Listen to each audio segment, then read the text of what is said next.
Kimberly from stampinbythesea.com. I have a digital little tip I wanted to share with you. And actually, one of my downline had created this layout that I thought was incredible.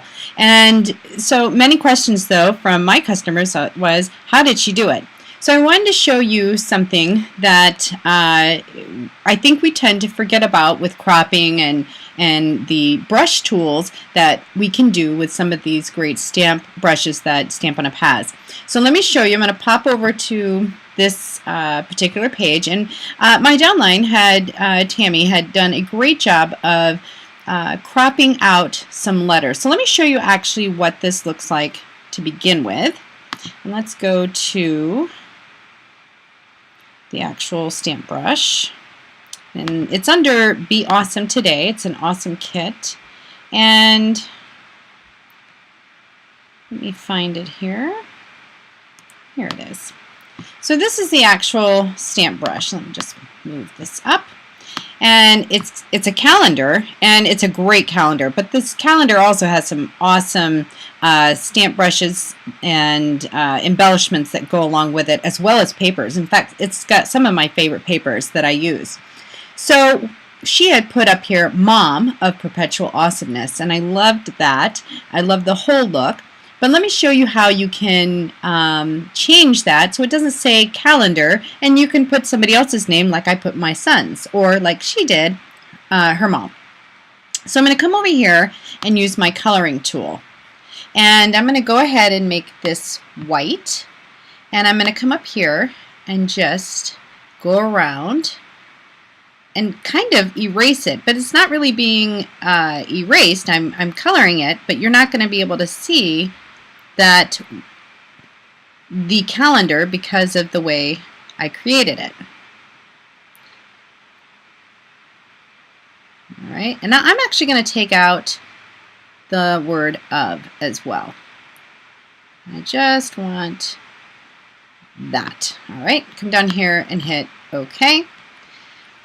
And now you can see that that piece is missing. And then I'm going to go ahead and change the color of the rest of it. And now I'm going to add the word the. But I was looking for something that kind of matched it, so I just typed in the word the into my global search tool. And give it a second to think. And again, I wanted the words to the font to kind of match that. So I could add the word Brandon above it. And the funny thing was, when I put this word in, the first thing that came up was this 12 Days of Christmas stamp brush. And it did look really great. So again, I'm going to make this big. And I am going to crop out the word the.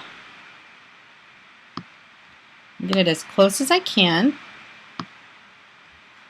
Maybe just a smidgen more. There we go. And hit OK. And then I'm going to bring that down, maybe just a little bit bigger, and turn it a jab. And I'm also going to change that color. Made that one a little bit darker. And then if I come back over here, you can see that I added Brandon. And I added a little piece of the digi tape over it, or under it, and then changed his name to the Whisper White just to give it a little bit of pop. Another thing that I did on this, I love the roller stamps that we have with the This and That Epic Day line. And I thought, gosh, it'd be really great to kind of use that similar type of stamp for this for the date on this layout. So I created it by using the font Another Typewriter and just kind of spaced out the words to give it to that. One last thing I did was for this kit. This kit is fantastic. It's called Happy Life, and it is a Hostess digital kit, but it has fantastic stamp brushes, papers. The papers from that you see on here are from that. And the other great thing about this is the SVGs. You can, export that into your e-cutter and look at how fun these are. Let me show you. And I love it because this is a perfect kit if you are into Project Life. And you can throw these into your e-cutter. Let me just show you real quick. Pop these over, one over here. Look how awesome that is. And it would be perfect for Project Life. Remember, you can change the colors of these, crop them out. This one is actually an embellishment from this kit, and I just changed the colors. It does make it a little bit more monochromatic, but for this page, it worked. I hope these tips help you, and I'll see you again. You can visit more inspiration on my website at stampinbythesea.com.